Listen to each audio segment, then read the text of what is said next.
Tell me, if you came across a giant box of movies for only $20 from a complete stranger, would you pass it up? I wouldn't.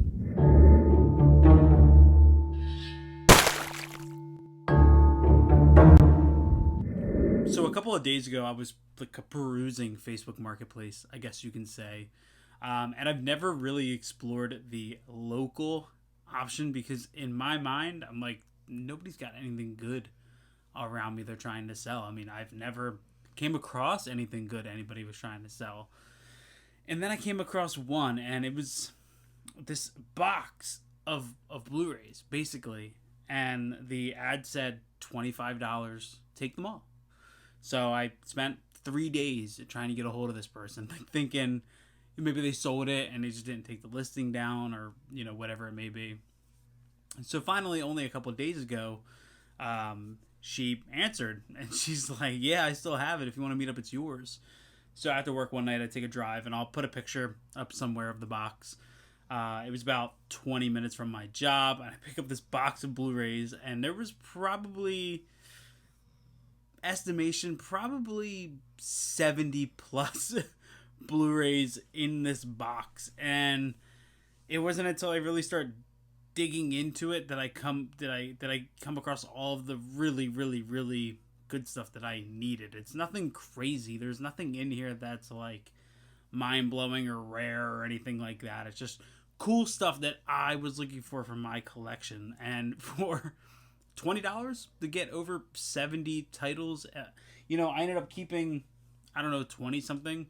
It worked out perfectly because the others I'm gonna take to my local video store and I'm gonna use them for credit and stuff like that. But yeah, I figured it was time for a collection update because I've narrowed down what's staying in the collection, and I figured I'd go over and show all you. So let's just dive right into it. So kicking off this little box of goodies was a movie that I've actually never seen before, and that is 47 Ronin, if I can get this to focus, starring Keanu Reeves. Listen, I don't really know how good this can be. I've read some not great things online, but I've also read some good things. It's just sort of, whatever. I am a big fan, though, of samurai era storytelling. This looks really interesting, really cool. There's a crazy tattooed guy on the front with a gun, I think. I don't know, but I decided to keep 47 Ronin. I was like, oh, I'll put it in my watch pile, and if I like it, I'll end up, holding on to it a little bit longer. But it's a PG-13 samurai movie. I can't really see how terrible this could get, but I guess you just never really know, right? So next up, another one we kept is Johnny Depp in Alice in Wonderland. A lot of the Disney stuff is, especially like later on this era, Disney, I'm just not too well versed on, I guess.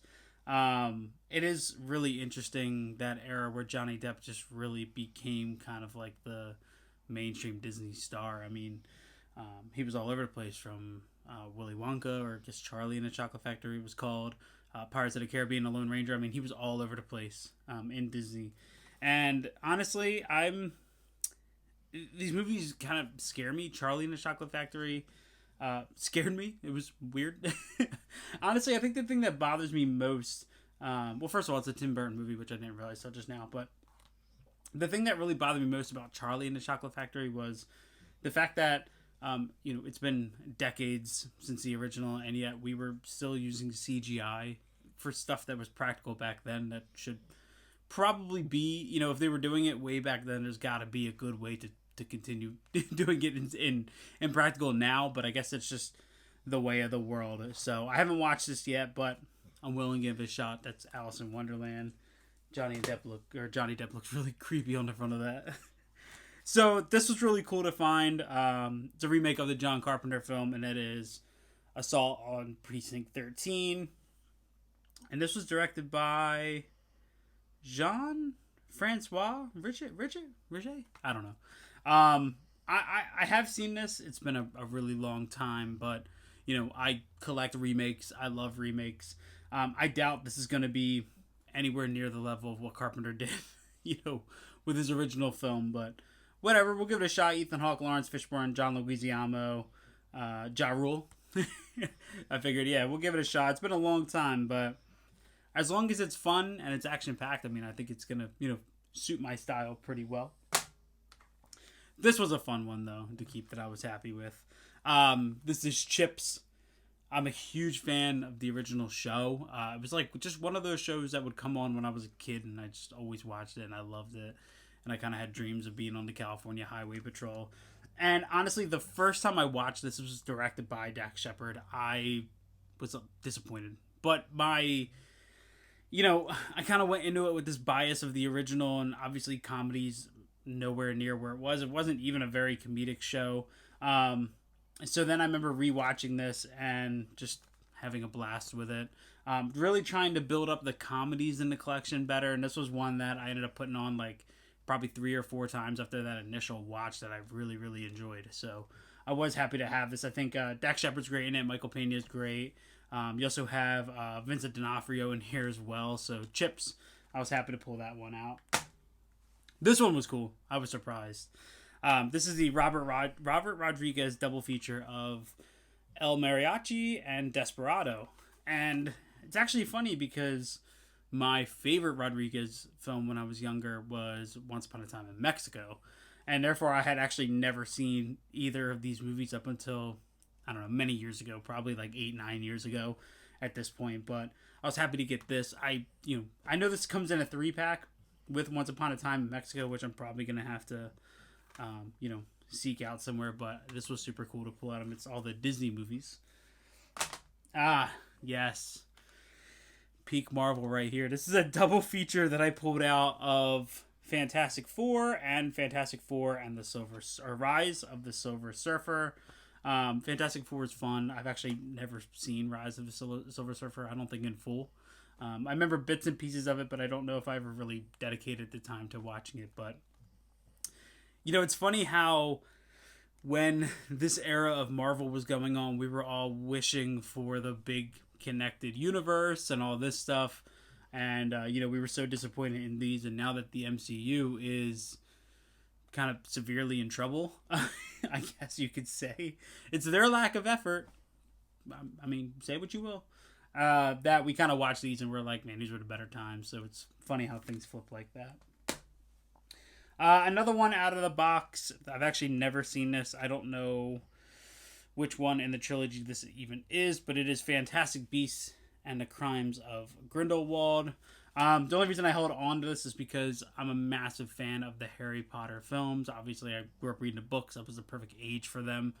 And I've been wanting to get into the Fantastic Beasts trilogy, even though I hear pretty much nonstop not good things about them.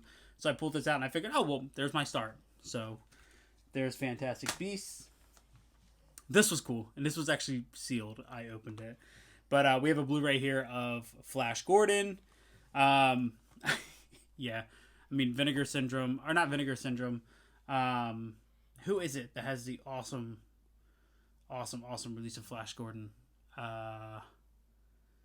Gosh. I'm forgetting who put this out. Maybe it was... I think it was Vinegar Syndrome. But yeah, I was happy to pull this out. I didn't have a copy. And when I pulled it out, I was like, damn, this is awesome to actually have. And it was sealed. So happy to add a copy of that.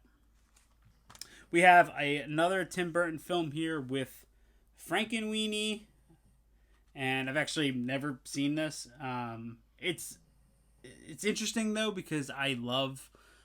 Nightmare Before Christmas, but I never really got into like The Corpse Bride and Frankenweenie. But it's parts of the Tim Burton collection I've been wanting to finish. It's kind of a style of film I've been wanting to dive into a little bit more, so I decided to keep that for the collection. I was really happy about this one here. There was a copy of Game Night in the box, and this was one of the most surprising theatrical experiences I think Erica and I have ever had. This movie was beyond what we were kind of hoping and expecting it to be. I remember the critic reviews were really good, and you can't really listen to them. They kind of love stuff that a lot of people don't like, and then opposite. And I actually had a blast with this. I think this is one of the best comedies to come out in a long, long time. So I'm super happy to add that in the collection. This cool 3D copy of Goosebumps. Now, say what you will. I actually think Goosebumps 1 and 2 are a ton of fun. These were on my holiday watch list. Last October, I revisited them. These really kind of bring me back to simpler times. I know I don't have the second film here, but they kind of bring me back to simpler times where family films still had that little bit of edge to it, and there's still good character development. Jack Black is great. If you heard that weird noise, that's my cat in the other room. He likes to talk. But yeah, anyway, happy to have Goosebumps. I've been finding copies of this at like FYE and stuff, just not picking it up, so happy to find it in the box. These were cool two films to find because I had been after these. I was looking for them with the slip, but perfectly fine. And that is Horrible Bosses 1 and 2. For a long time, I was absolutely obsessed with this film. I think it's hilarious. I think that Charlie Day is an absolute gift to the comedy world. Jason Sudeikis. I mean, I loved everything about this movie, and then I finally gave Horrible Bosses 2 a chance, and I loved it. Not as much. It's not as good, but it's pretty good. It's good enough. It still has the same style of humor. I do think it definitely stretches to try to get to the levels of the first, but I love both of these movies, and I'm actually kind of rooting for a weird little trilogy to come out of these, but I don't think that's ever going to happen now. So next up out of the box, we have Hotel Transylvania.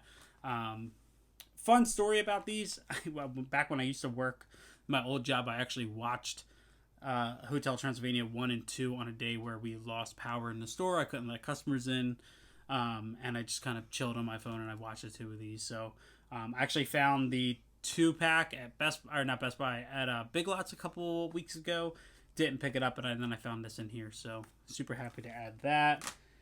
Also decided to keep a copy of Inside Out. That'll load.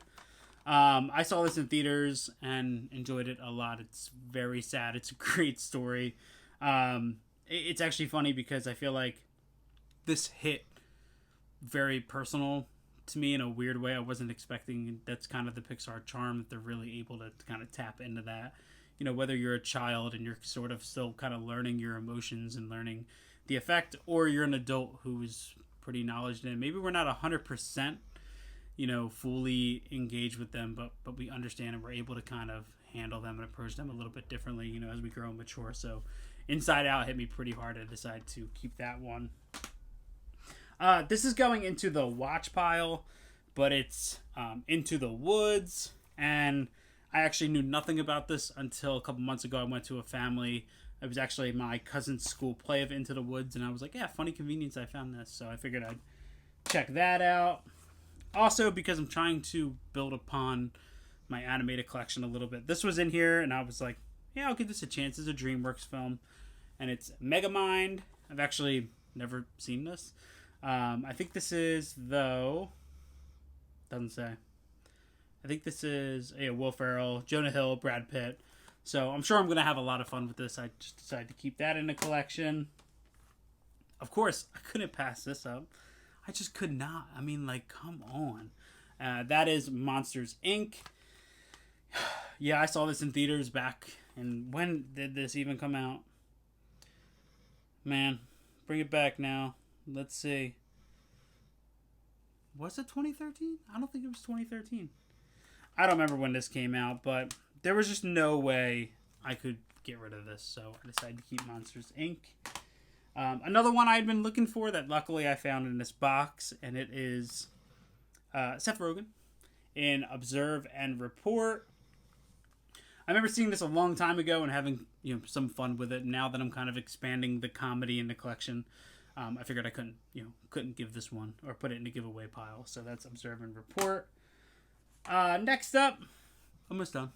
Next up, we have Sam Raimi's Oz the Great and Powerful. This had been on my list for a little while just to kind of round out the Sam Raimi collection. But I decided to keep this one on hand. So I've never seen it. But yeah, figured I'd keep it in the collection anyway. This was purely for Erica. This is one of her favorites. She actually had this in hand at FYE a couple months ago and put it down. But in the box was Pitch Perfect. So that's for her. I was excited about this one, though. I was. This is the Wachowski brothers, or now sisters, Speed Racer. I used to have this on DVD way back in the day. So I was like, man, I got to revisit this. And I'm sure it's going to be an absolute blast. And I'm really happy I'm not, I don't suffer from epilepsy or anything like that, because I'm sure this is an enjoyable time if you suffer from something like that. So another one that I found in this box that I really needed was Talladega Nights, the Ricky Bobby story, or the Ballad of Ricky Bobby. Sorry. So fun fact about me, I'm not the biggest Will Ferrell fan. I'm just not one of those actors that does it for me. But this movie kills me every single time I watch it. So I decided to keep that. I was really shocked when I found this one in the box, because it just kind of felt like so left field. But this is Darren Aronofsky's The Wrestler. If I can get it to focus. Okay. But anyway, I rented this way back in the day. This movie's just so powerful, in my opinion. It's hard to watch at times. It's a brutal film to sit through, but it's one that I've been really, really, really wanting to revisit. So, The Wrestler. Man, this person that I bought these movies off have just the most eclectic little collection in here. And then last but not least, from the box, this is beat up. It probably needs a new case, but I just decided to keep Zootopia because it's fun, and now it's going to be a franchise with Disney. So two more extra ones here. Actually, when I was on my way to go meet this person for this box of goodies, I stopped at a Dollar General because I was running like 10 minutes faster than scheduled, and I found something that was interesting, something I had never heard of. I didn't even know this existed. And that is the Bam Margera movie of Where the Bleep is Santa. All I know is the Dudesons are in this. Bam Margera is in this. I don't know. I love this era of Jackass, Viva La Bam, the Dudesons, the Wild Boys, all of that. So when I found this, I was just absolutely blown away. I think it was like $1.99. I don't know if it's good. Comment down below if it's good. I have no idea. But I figured I've never even heard of this, so I had to pick it up.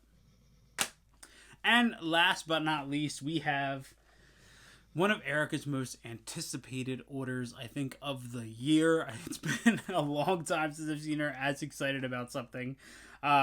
Just in time for the new one that just crossed $1 billion at the box office. And she picked up the umbrella release of Super Mario Brothers. If it'll focus. I guess it won't. There we go. And, of course, we watched this right away. I had this on DVD. I didn't really watch it a lot. This movie's nuts. I don't know. Like, it's so crazy. And it's not terrible. That's the thing, is, like, it's really not awful like people make it out to be. But those people are just not having a good time, because this is an absolute good time. There's a little song that gets sang in here that I loved. If you don't watch the Corridor Crew Visual Effects Reacts videos, this film actually sort of changed the course of history with visual effects at the time, thanks to Kodak and their machine, and ILM kind of holding a firm grip on their technology. So Super Mario Brothers, Erica was so excited to finally get her hands on this. I know it went out of stock and she was kind of having trouble finding it, but luckily she did find a copy for retail. So Super Mario Brothers was added to the collection. So do me a favor, comment down below what your favorite pickup was of this video. It was just really cool that I was able to get this entire box. I mean, there's 2 stacks to my left right now of movies that I'm not keeping. Stuff that I already have, or stuff I'm just not interested in keeping. But all of it for it ended up being $20. I just threw her a crisp $20 bill and went on with my day in this giant box of Blu-rays. So now, needless to say, I'm on Facebook Marketplace local pickups once a day. Twice a day. Sometimes 3 times a day. I just check it. Who knows? Gold could pop up, and if I miss it, I'm going to be so upset. Do me a favor, follow me over on Instagram. That's going to be a Beardedfilmguy. If you're watching this on Monday night, tomorrow over on Bob's Blu-rays, tomorrow night I'm going to be part of the Steelbook competition that's going on at, I think, 8:30. And that's going to be with Tim Talks Talkies, Dell on Movies, and a bunch of other people. So that's going to be a fun time.